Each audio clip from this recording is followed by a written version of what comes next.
beat writer from the Press of Atlantic City, stops by for his weekly Weinberg Wednesday chat as we talk Eagles. Carson Wentz is back. So is Jordan Matthews.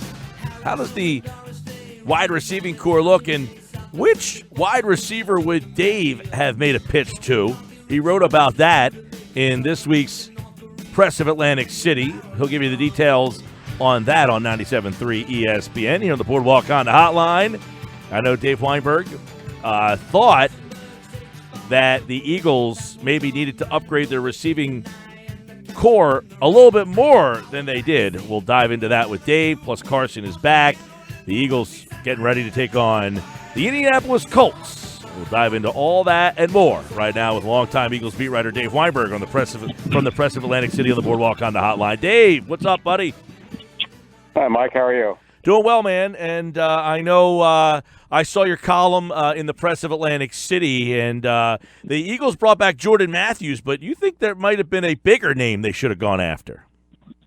Yeah, I mean, I at least would have kicked the tires on Dez Bryant. I know that was would have been an outrageous signing given his go and his demands and everything. But if you're going to just go for a receiver that can really help your offense, I think he would have been like the best choice anyway. Yeah, I mean, I'm kind of I don't know what to think about Bryant. First off, I don't know what he was asking for in terms of money, years, all that kind of stuff. Number one. Number two, how much he has left in the tires. I mean, how much gas left in the tank. I mean, you've seen him the last couple of years in Dallas. He's been banged up. He's been hurt. Do you think that he had the ability to help a team out still, the way that this team needs help? I don't know. What does Jordan Matthews have left? Fair question. Like maybe 2 passes in the last year. I don't know. Yeah. Been cut by 2 teams. I mean, I just the fact that he knows the Eagles' offense. Maybe they needed an emergency replacement. And, he was the obvious guy, I guess, to just be able to step right in there. But I don't know. I don't know what Dez has left, but I would assume he's got something left. Maybe he's sitting at home for a little bit. Maybe he's had a little bit of a reality check and might be more willing to listen to offers now. It's not. I mean, look, I'm not 100% against the notion that maybe he would have been a better option. Let me ask you. Okay. Let me ask you this. I would say that maybe Matthews wasn't the best choice, but they need a guy like Sunday, like today. They need a guy. They only had 3 warm bodies. Do you think that factored in as to why Matthews was the choice? Oh, absolutely. Yeah. Like I said, they needed somebody who knows the offense, knows Carson, has played with him before, and can just step right in, like you said, and contribute. Whether he's able to contribute, I don't know. I find it kind of odd that he was able to pass his physical, but they need somebody now, and he was probably, because of his familiarity with everything, he was probably the most logical choice, I guess. Yeah, now give us your thoughts on Jordan. Number one, you just mentioned how he was able to pass the physical. He got released by New England, who obviously made the trade for Josh Gordon. They went out and got Corey Coleman because they think they need receivers. They've got some receiver issues out there, but they weren't willing to give Jordan Matthews a chance to try to get healthy. So what does that say about him? Yeah, I mean, he had some issues with Buffalo that I think he, if I'm not mistaken, he kind of blamed on the Eagles for his knee issues. You're right about that. Year. And then Patriots said he had severe hamstring pull, I guess, that prompted them to let him go. And you're right. That's a little bit surprising because, like you said, they need receiver help too. And you would have think that maybe they would have just kept him around a little bit in hopes that he would get healthy. I mean, if he's got healthy within 2 weeks, like the Eagles say, then it kind of makes no sense for the Patriots to just let him go like that. Yeah, I that's one thing that made me scratch my head a little bit. Would you have gone after Josh Gordon? Oh, yeah. Yes. At the right price. I mean, I think a fifth is probably the highest I would have went. And I think I remember you guys talking earlier in the week about how they have a surplus of late-round picks. I would have been willing definitely to depart with one of them. But the caveat with Josh, though, is there's so many, I guess, personal demons there that you need a veteran team that has strong leadership, like the Eagles have, which I think might have been able to make it work. But there might be problems there that only he can solve with counseling or therapy or whatever you have there. And I think I would have at least inquired about it. And, the Patriots obviously thought there was something there and that they have a strong locker room presence as well. So, I definitely would have taken the chance. Yeah, I agree with you there. Dave Weinberg from the Press of Atlantic City on the Eagles beat here as the Eagles get ready for the Colts. And Carson Wentz is back. So, Dave, does Carson solve all of the Eagles' woes on offense? I don't see how he can. He's going to have a little bit of trouble finding somebody to throw the ball to and to hand it off to. I mean, they're really thin at running back and wide receiver. I don't know if Jay Ajayi and Darren Sproles, or either one of them, are going to be ready to go on Sunday. So the onus is going to be on Corey Clemente to carry the load with Wendell Smallwood. Then receiving-wise, I guess Jordan's going to have to really step in. They're going to move keep Aguilar on the outside, and hope that those two guys can contribute and maybe get something from Shelton Gibson, I guess. Shelton Gibson, and they cut DeAndre Carter, a guy who played, 52 snaps or something like that last week, and they just basically got rid of him. Do you anticipate that Nelson Aguilar is going to now stick on the outside? One of the things that I liked about Nelson was I thought he was just such a nightmare in the slot. Does that kind of devalue his effectiveness? Doug Peterson doesn't seem to think so. He's claimed that they move him around quite a bit as it is, so it really won't be that much of a transition for him. I would say the one thing the offense really needs to do is get the tight ends more involved. I mean, not just Zach Ertz, but Dallas Goedert was practically invisible the other day. Yeah. And you're in trouble when Joshua Perkins is the guy who you're really going to. So, I mean, nothing against him, but I didn't even know Joshua Perkins was on the team. Yeah, I know. A lot of people didn't. Yeah, I know. Right? For him to get all the steps instead of Dallas Goedert, that makes no sense to me. Yeah, I know Dallas was a guy they drafted in the second round, and people thought, man, this guy is going to be really an added weapon to them. Why don't you think he's getting out there? Is he just not performing, or he doesn't know the system, or overhyped? To be honest with you, it's a little early to form a judgment, I guess, on it. Maybe a little bit of everything. We're not able to watch practice, so I don't know how much he knows or doesn't know. And he was kind of a non-factor in the first game too. It was just one catch for I think 4 yards. So I don't know if their plan is maybe to just bring him along a little more slowly than they thought, or it's like you're right, when they drafted him, everybody's talking about 2 tight end packages, double threat with him and Zach, and you can just let Brent Selleck go and Trey Burton go because this guy's the next big thing. But, it turns out that might not be the case yet.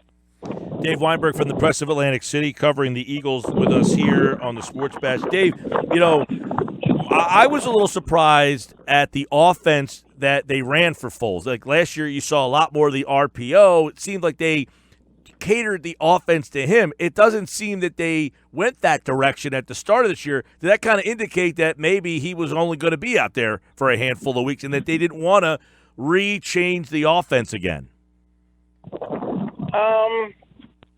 That might be true. I mean, they knew all along that Carson would be back eventually. But I think it seems to me that you're able to change the offense, within a week's time. I mean, if you know what works for Nick. Well, I don't know why you couldn't just install that and use that for however long he was out there. Mm-hmm. So that is kind of puzzling that they didn't exactly tailor the offense, I guess, to his strengths like they did last year. Right. But I guess now that Carson's back out there, everything's everything's paradise and marshmallows and puppy dogs. Oh, yeah. Carson's back. He did speak today. Dave Weinberg from the Press of Atlantic City with us here. And, he kind of indicated that he thought he could have played, but, hey, I just went along with what they said here. But do you anticipate, Dave, that the training wheels will be off right away, or do you think we will see a scaled-back Carson Wentz? That's a good question. Well, Doug had maintained all along that he was going to, when he was ready to go, it was going to be full bore. They weren't going to hold anything back, and that's why they wanted to wait until make sure he was absolutely 100%. So if he actually is, then I don't see any reason to scale back the offense or to try to protect him in any way. And even Carson said that he tries to take precautions as far as protecting himself. However, when you're heated the game and that extra that first down marker is right in front of you, it's kind of tough to step out of bounds instead of diving forward or whatever. So it's going to be interesting to see how much exactly he learned from the injury. If he's able to really I don't want to say scale back his game, but to alter his game a little bit to take better care of himself. Dave, what do we know about Alshon and when he could be back? About as much as you, I guess. I don't know. They said in the beginning of the year to be, he's a week-to-week basis, and every week it's the same thing. I honestly don't know when he's going to be ready to get back. I don't know that. I guess the surgery was pretty serious, and like we talked about before, rotator cuff is pretty tough to come back from. Mm-hmm. So I don't know. I guess he's just not able to do it yet, and when he is, it's anybody's guess. It's funny because he got asked about Alshon today, and he kind of said it's like Carson. He said, it was a couple of weeks before he was able to get some stuff, but I guess he's going to practice. He's not going to play, but maybe he's going to practice this week. Alshon Jeffrey. What about at running back? Earlier in the week, they brought up Josh Adams, and that seemed like, okay, well, Sproles had the hamstring problem. I figured he just won't be ready to go again, or maybe they were ready to close the door on Wendell Smallwood, but it seems that it's Jay Ajayi that could be the guy who's not ready to go. Yeah, I mean, he missed most of the game on Sunday with a back issue, and I guess that apparently is lingering for a while. So, yeah, there's a chance that the Jay might not be out there, and Josh Adams is kind of like a similar runner to him, big, tough, strong kid who can run between the tackles. So I guess that makes sense. If you need that element in your offense that you're not going to get with Jay Ajayi, then Josh Adams is the next logical candidate to do that. Yeah, I like Josh Adams in the preseason. We'll see. I mean, Corey Clement, I know that guy. He's a guy that a lot of people text in. They want to see more of Corey Clement. Number one, do you think that Corey should get more touches, and do you think that that's the guy, if Jay can't play, that they will lean on? Yeah, and I think he's proven that he can do that. It seemed like last season they kind of tried to spoon-feed him a little bit, brought him along really gradually, but the more they put on his plate, the better he played. And I think he's proven that he deserves that opportunity again this year. I think he should be the go-to guy on Sunday. And, give him the ball, 18, 20 times if you need to. And I think he's up for the challenge. I think he's a very good all-around back, and he's certainly capable of being the man if you need him to be. All right, Dave Weinberg from the Press of Atlantic City here on the Sports Bash Live, 97.3 ESPN. The Eagles getting ready for the Colts. Number one, I thought in the Buck game, I was on radio in Dallas today, and the host asked me, he said something about the offense having issues, which I agree with. They don't have that big play guy, but I thought the defense was the most disappointing thing in the game this weekend. Yeah, I'm with you there. You just cannot let Deshaun Jackson get by you like that, especially on the first play of the game. You know what he's all about. You know that's the only thing he can do, yet he still got behind you for a 75-yard touchdown. The tackling on O.J. Howard's touchdown was atrocious. Yeah, they really took a step backwards, I thought, as far as defense goes. I was expecting them to put a lot more pressure on Ryan Fitzpatrick, like we had talked about. I thought that would be the difference in the game, that Fitzpatrick wouldn't be able to sit back there and have all day to throw the ball, but it turns out that he did. And when you do that, he's going to throw 4 touchdown passes in for 400 yards. Yeah, I know a lot of people were surprised at Fitzpatrick. We've seen Fitzpatrick have big games before. That wasn't the surprise. It was that he was able to do it back-to-back weeks. And I thought the fact that they couldn't get pressure on him was the big story in the game. Yeah, like I said, he was able to sit back there all day, and why, I don't know. I know a lot of people have been pressuring Jim Schwartz to blitz more, but when you have the type of depth up front that they have, you should be able to get to the quarterback with those guys. I mean, they're able to rotate 8 guys in there, in and out. So I don't see what the issue is. I don't know why they weren't able to get any pressure on them. Dave, and then this week's Colts team, Frank Reich. I know Doug was asked about Frank and the fact that they know each other. I don't know, does that make this Colts team, which was not very good, but they got luck back. They won a game on the road last week, and now you have a coach that's very familiar with what you do.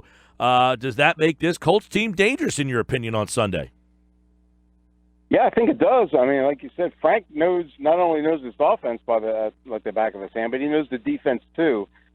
Being here for 2 years, he knows what works and what doesn't against the Eagles defense, and you got to think that he has like some tricks up his sleeve that he knows that are going to work when come on Sunday. So I think it's a really really underestimated kind of factor in the game, the fact that Reich was here for so long, and he knows what can work and what doesn't work. It's going to be interesting to see how he employs that on Sunday. No doubt, and we'll see if, Carson Wentz is back to being the Carson Wentz that we all remember. We'll see what his weapons look like. I think there's a lot of questions that will need to be answered on Sunday. And can that defense get back? You know that Frank Reich is going to take a look at this defense and find the weaknesses and go after them. So I'll be interested to see who they target on the defensive side of the ball. I know a lot of people going after Mills this week. I know a lot of people taking a look at that secondary, but I think the pass rush needs to do a better job because it's hard to cover when you're not getting the pass rush. And in this league nowadays, Dave, you can't touch anybody. So the quarterbacks are – I saw the quarterback percentages. What is it, like the average quarterback now is about like 65%